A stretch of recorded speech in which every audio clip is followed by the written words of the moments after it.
Gan mlynedd ar ôl iddo gael ei eni, bysach chi'n meddwl y byswn ni'n nabod Dylan Thomas yn o lew erbyn hyn. Ond rwsyd, mae'n nabod y Dylan go iawn, mor anodd ag erioed. Roedd o'n athrolydd o fardd yn sgwennwr straeon byrion rhagorol ac yn ddarlledwr radio llwyddiannus. Roedd o'n dipyn o gymeriad, yn rebal bohemaidd, yn hel merchaid ac yn hel diod. Yn enwedig diod. Ond be nath o yn ystod y rhyfel? Mi dreuliodd y rhan fwyaf cyfnod yn sgriptio ffilmiau propaganda i'r Ministry of Information.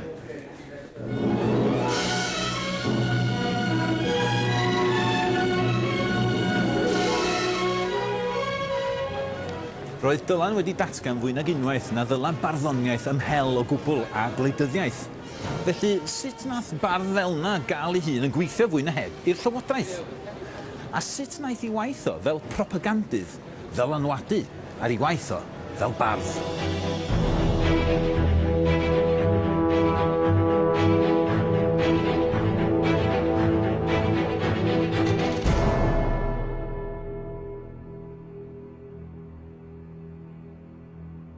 Ar gychwyn y rhyfel roedd Dylan Thomas yn 25 oed ac eisoes wedi cyhoeddi 5 cyfrol o gerddi a straeon byrion. Roedd o hefyd wedi dechrau gweithio'n achlysurol i'r BBC yn sgwennu ar gyfer y radio. Ond nad oedd gynno fo ddim profiad o sgwennu ar gyfer ffilm, roedd o wrth i fodd hefo'r cyfrwng. Wrth dyfu fyny yn Abertawe, byddai'n ymweld yn rheolaidd â'i sinema leol yma yn ardal yr Uplands. Banc sydd ar y safle erbyn heddiw, ond cafodd yr hen sinema i anfarwoli yn un o straeon byrion Dylan. Dyma'r Flea Pit Picture House, medda fo, where he whooped for the scalping Indians and banged for the rustlers' guns. Wrth iddo dyfu fyny, mi aeth i chwaith mewn ffilm yn fwy soffistigedig. Yn ôl un ffrind o Abertawe o'r cyfnod yma, yr unig adag erioed y gwelodd y Dylan wedi gwylltio go iawn oedd pan nath rhywun sylw difriol am Greta Garbo, sef un o'i hoff actoresa. Yn ei gatref yma yn Cwm Doncyn Drive, dechreuodd gyfansoddi'r cerddi fyddai'n dod ag enwogrwydd iddo fo ymhen rhai blynyddoedd. Ond un o'r pethau cyntaf iddo fo gyhoeddi erioed oedd erthygl yn ei gylchgrawn ysgol yn 1930 ar hanes ffilm. I fod o ond yn 15 oed ar y pryd, mi sgwennodd werthfawrogiad o'r arloeswr sinema D.W. Griffith oedd yn dangos fod ganddo syniad go lew yn barod ynglyn â thechneg a chrefft gwneud ffilm. Griffith, medda fo, introduced the now familiar tricks of the close-up, the fade-out and the cutback. He realised the importance of motion pictures not as freak exhibitions, but as works of art produced through an entirely new medium. Wel, pa ryfedd felly fod y bachgen ysgol sgwennodd y geiriau hyn wedi troi hun at y cyfrwng newydd hwnnw ychydig flynyddoedd yn ddiweddarach a mentro i fyd ffilm.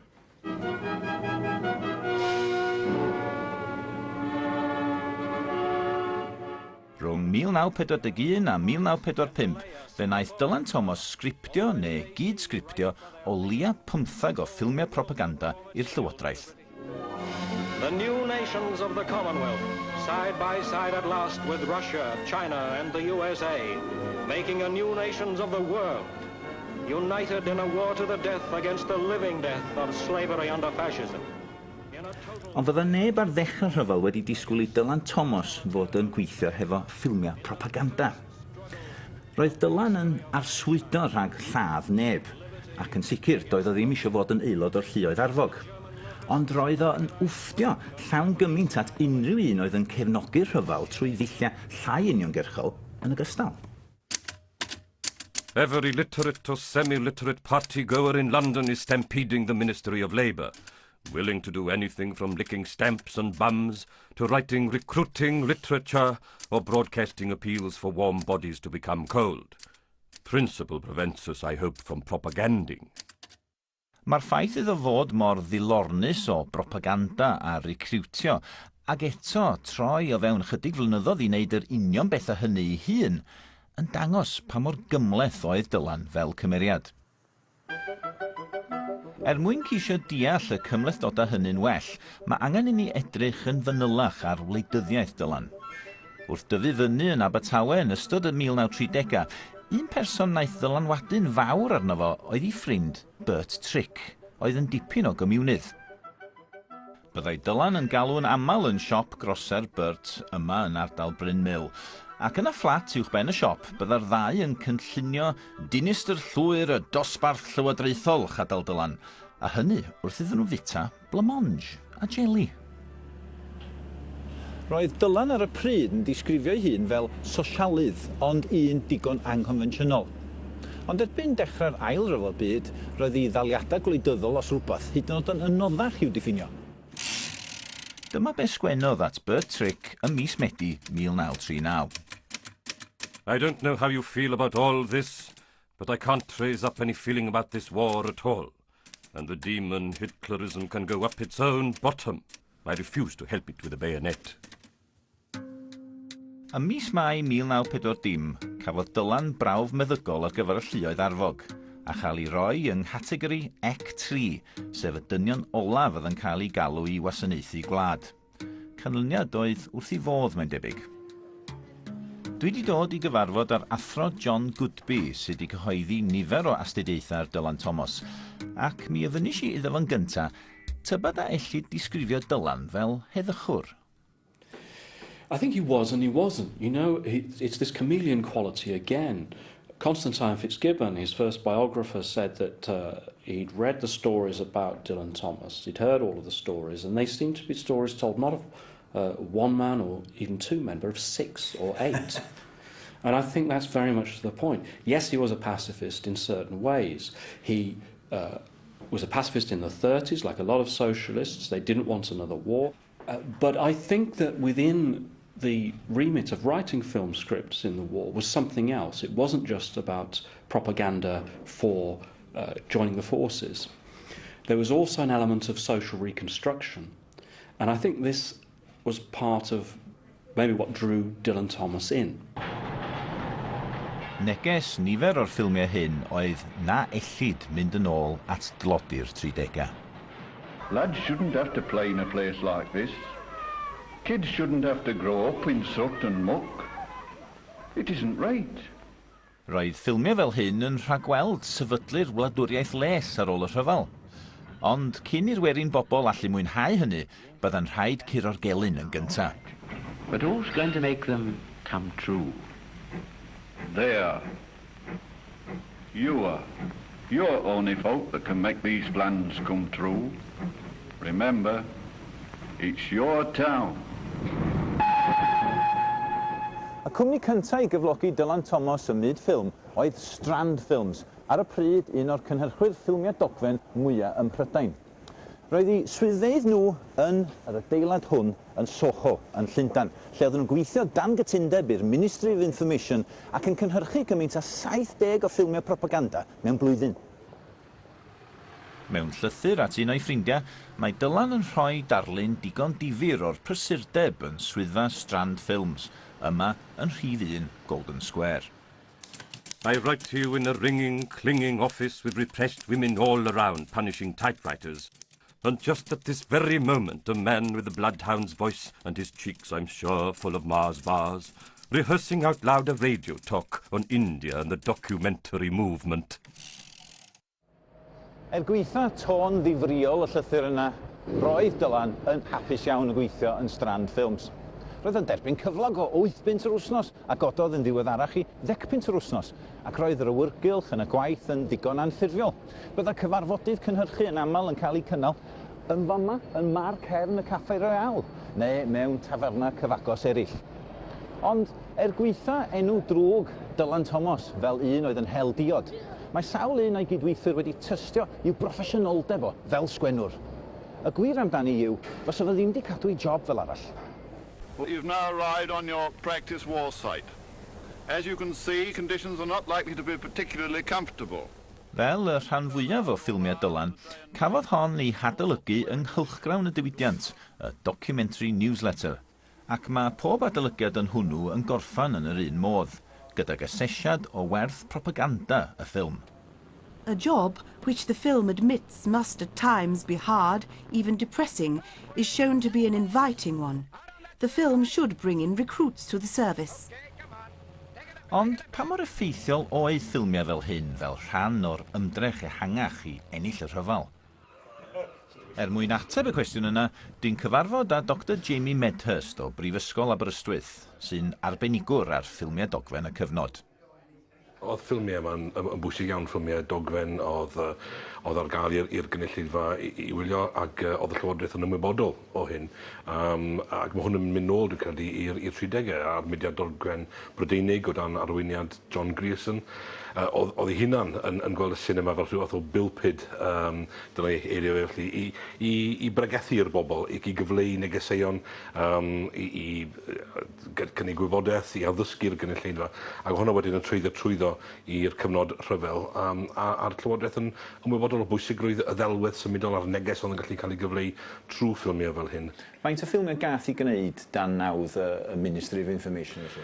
Rhwng 1940 a 1945, mae yna gwmpas 760 o ffilmiau yn cael eu cynhyrchu, sy'n ffigwr anhygoel. Ac o fewn hynny, oedd pob mathau o ffilmiau, ffilmiau hyfforddiant, ffilmiau ar gyfer darpar filwyr, enghraifft, ffilmiau wedyn oedd yn darparu gwybodaeth eitha ffeithiol, ffilmiau wedyn oedd yn ceisio darbwyllo mewn ffordd cynnil, dyma pam yn ei rhyfela, dyma'r hyn yma rhaid ni warchod. A wedyn pen arall y spectrwm, ffilmiau sydd yn fwy croch, yn fwy amlwg yn ceisio newid meddyliau. Ac un o'r ffilmiau hyn oedd ffilm Dylan Thomas, These Are the Men.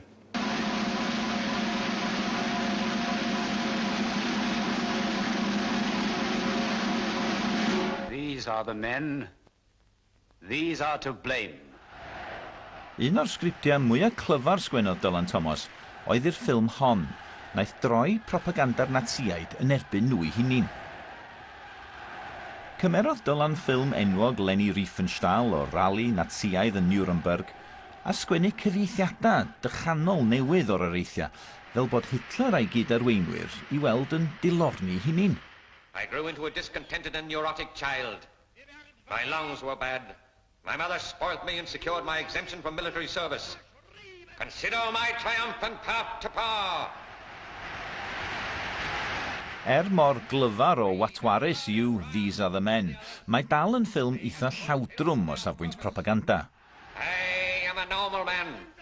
I do not like meat, drink, or women. Yn hyn o beth, mae'n ddigon anodweddiadol o'r math o negeseuon roedd y Ministry of Information yn ceisio eu cyfleu yn ystod yr Ail Ryfel Byd.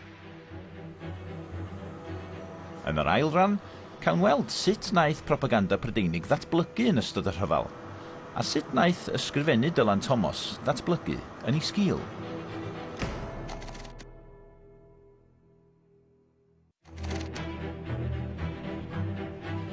Yn ystod cyfnod yr Ail Ryfel Byd, mi fuodd Dylan Thomas yn ennill ei damad drwy sgwennu sgriptiau ar gyfer ffilmiau propaganda. Roedd yr awdurdodau Prydeinig wedi darganfod potensial ffilm fel cyfrwng propaganda yn ystod y Rhyfel Byd cyntaf. Ond roedd negeseuon y cyfnod hwnnw yn llawer mwy amrwd a jingoistaidd. Erbyn y 1940au roedd yr awdurdodau wedi sylweddoli fod pobl Prydain bellach yn rhy soffistigedig I dderbyn propaganda mor amlwg â hynny. Bellach roedd propaganda yn ceisio osgoi swnio mor heirllig o herfeiddiol. Roedd yn fwy effeithiol pan oedd yn fwy cynnil ac yn fwy diffyant. Yn gynyddol roedd ffilmiau propaganda rhyfel yn ymwneud mwy ar hyn oedd bobl yn ymladd drosto fo yn hytrach na'r hyn oedd yn ymladd yn ei erbyn. Ac felly, ym 1942, mi gafodd Dylan Thomas gomisiwn I sgwennu am bwnc oedd o'n gyfarwydd iawn ag o.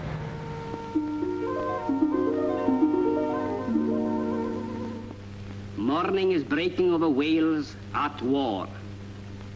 Not the long and far away wild war of the mountain Welshmen and the English kings, but the terrible near war of England and Wales and her brothers and sisters all over the earth. Dyma be oedd gen y documentary newsletter I ddeud am y ffilm. The main points are made by an imaginative use of music and commentary, the latter an impressive effort by Dylan Thomas, with its simple verses about the slump and its aftermath. dragging through the squalor with their hearts like lead, staring at the hunger and the shut pit head. Remember the procession of the old young men. It shall never happen again. Yn ôl un adolygydd ar y pryd, dylai'r ffilm hon blesio'r Cymru a bod o ddiddordeb i'r Saeson a'r Albanwyr. Ond oedd hi ddim yn plesio'r sensoriaid efo'r holl gyfeiriadau at ddiweithdra, ac roedd yna sôn ar un adag am ei gwahardd hyd yn oed, nes i'r Ministry of Information yma yn Llundain benderfynu y gellid i dangos hi. Trwy gydol y rhyfel, roedd yna rywfaint o densiwn rhwng cynhyrchwyr y ffilmiau dogfen a'r gweision sifil oedd yn ei goruchwylio. Y gwyn oedd bod yna ormod o ymyrryd gan y Llywodraeth, a'r broses o gymeradwyo sgriptiau a'r ffilmiau terfynol yn cymryd gormod amser o lawar. Get this threaded up, will you? Y weinyddiaeth oedd y rheolaeth lwyr dros yr hyn oedd yn cael ei dosbarthu i'r gynulleidfa boed trwy radio papurau newydd ac yn sicr ffilmiau. A mae yna enghraifft o'r Cyngor Brydeinig yn anhapus iawn gyda Wales, Green Mountain, Black Mountain, delweddau diweithra am un peth. Ond mi oedd yna wrthwynebiad hefyd gan swydd arweinyddiaeth yng Nghaerdydd i'r ffaith nad oedd Thomas falle yn Gymro go iawn yn ei tîm nhw, oherwydd oedd yn byw yn Llundain. Mae swyddfa Llundain yn gweud bod sori, di hwn o bwys, mae Dylan Thomas i ni yn Gymro ac felly pasiwyd y ffilm. Ond mae'n dangos rhai'r tensiynau o'n bodoli ar y pryd. Mi fuodd Dylan yn byw yn Llundain am sawl cyfnod byr cyn iddo ddechrau gweithio i Strand Films. Yn y dafarn hon, y gwnaeth o gyfarfod ei wraig yn 1936. Ac yn y flwyddyn honno hefyd, mi gymerodd ran yn arddangosfa'r swrialwyr yn Llundain. Ac mae yna dinc digon swrial i'w ddisgrifiad o brifddinas Lloegr mewn llythyr i'w ffrind Vernon Watkins. I've just come back from London, city of the restless dead. It really is an insane city and filled me with terror. Every pavement drills through your soles to your scalp, and out pops a lamppost covered with hair. I'm not going to London again for years. Its glamour smells of goat. Ond, nôl y daeth o yn 1940 wrth i dlodi i arfodi yno i chwilio am waith. Pan ddaeth Dylan i gyfarfod am y tro cyntaf hefo Donald Taylor i ddarpar gyflogwr yn Strand Films yn 1940, roedd o'n aros yma yn Hammersmith. Ond yn anffodus, roedd e wedi dod yma i aros ar yr union noson a dechreuodd y Blitz ar Lundain, gan aros efo ffrind iddo, Theodora Fitzgibbon. A dyma sut y disgrifiodd hitha yr olygfa y noson honno. The planes flew up the Thames, which was lit up like a horrifying pantomime, dropping their deadly cargo indiscriminately. Wrth iddo dreulio mwy a mwy o amser yn Llundain a phrofi effeithiau'r bomio, cydiodd y Blitz yn ei ddychymyg, fel y gwelwn mewn nifer o'i gerddi o'r cyfnod. When the morning was waking over the war, he put on his clothes and stepped out and he died. The locks yawned loose and a blast blew them wide. He dropped where he loved on the burst pavement stone and the funeral grains of the slaughtered floor. Roedd y cyrchoedd awyr a'i canlyniadau erchyll yn thema yn un o ffilmiau Dylan o'r un cyfnod hefyd. Ac roedd y sgript gyfan ar gyfer y ffilm honno ar ffurf cerdd estynedig. Oh, walking through the streets in the morning would nearly make you want to sing, though there were dead people under the stones, or people not dead. Sing, because the world was alive again in the daytime, and I was alive, and you were alive. Y ffilm hon, Our Country, oedd uchafbwynt I waith fel sgriptiwr yn ystod y rhyfel. When morning is driving down from the roofs of buildings into stone labyrinths and traffic webs. When each man is alone forever in the midst of the masses of men, and all the separate movements of the morning crowds are lost together in the heartbeats of the clocks. Cafodd y ffilm I gwneud yn 1944 ac mi gafodd I ffremier yma yn yr Empire Leicester Square. Yn ôl adolygydd y Spectator, it was the most exciting and provocative film for many a long day. Ac yn ôl adolygiad y documentary newsletter, hon oedd yr unig ffilm arbrofol lwyddiannus o gyfnod y rhyfel I gyd. It says, medden nhw, important things in a new way. Mae'r ffilm yn cyflwyno sawl ardal wahanol o Brydain, a ddolen gyswllt yw morwr ifanc sydd adro rhyfal am gyfnod ac yn crwydro o le i le. Yma yng Nghymru, mae'n taro ar wers iaith mewn ysgol uwchradd. Now, I wonder if you can wish to say a good morning in Welsh. Mae'r ohebiaeth rhwng Dylan a Donald Taylor wrth iddyn nhw weithio ar y ffilm hon yn dangos pa mor barod oedd Dylan i fod yn rhan o dîm, hyd yn oed os oedd hynny'n golygu derbyn newidiadau i'w farddoniaeth.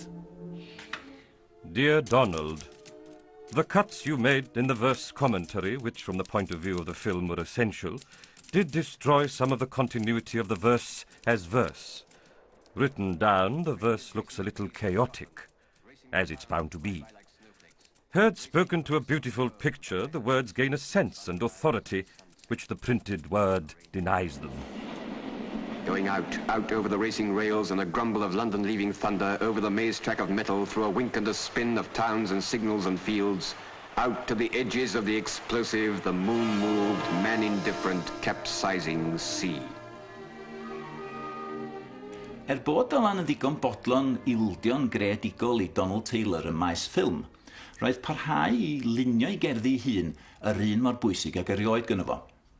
Y mis Tachwedd 1944, mi sgwennodd at ffrind I gwyno am yr union beth yma. I'm writing film scripts for a living, and the time left over from that I try to spend on poems. A miserable arrangement which should be reversed. Ag eto, tra buodd o wrthi yn sgriptio yn ystod y rhyfal, roedd e hefyd wrthi yn ara deg yn creu'r cerddi ar gyfer I gyfrol nesa, Deaths and Entrances, un o'i gyfrola enwoca. Felly, I ba radda oedd sgriptio yn cael effaith negyddol ar ei waith fel bardd. Catelyn Thomas always thought that Dylan was wasting his talent, you know, on this rubbish, and that there were a lot of good poems gone west because of that. I think that's probably true up to a point, but I think that writers sometimes do things without even know why they're doing them, and it advances their art, or it takes them to a different place. One of the things that's unique about Dylan Thomas, and I think you could say utterly unique, you know, the only poet I can think of who manages to do this, is that he was a success writing anthology popular poems and at writing high modernist masterpieces, and that he also bridged the gap between poetry and popular culture. He loved popular culture. And a man made journeys still within the island gates, through valleys and troubles, over hills slag black or grey as suntan slates, or through fat, lovely fields all lying green under their flower folds, to where Wales waits. Yn sicr, yn ystod I gyfnod hefo strand, daeth Dylan yn arbenigwr ar ddisgrifio golygfeydd mewn ffordd weledol ac unigryw. A dyma'r arddull fyddai'n dod i'r amlwg mor ogoneddus wedyn yn I ddrama Under Milkwood. Meadow and chapel and huge bitten seacoast, humpbacked, iron-tracked, bricked-over, smoked-out, spread-eagled bundle of valleys. The valley's voice. Wrth ddathlu camlwyddiant I eni, mae'n gwbl naturiol mae camp Dylan Thomas fel bardd sydd yn hawlio'r prif sylw. Ond dylen ni ddim anwybyddu I waith y myd propaganda a ffilm. Mi nath o ddylanwadu ar ei ddatblygiad fel bardd, ac efalla na ellir llawn werthfawrogi I gerddi, heb gydnabod hefyd I gariad at ffilm.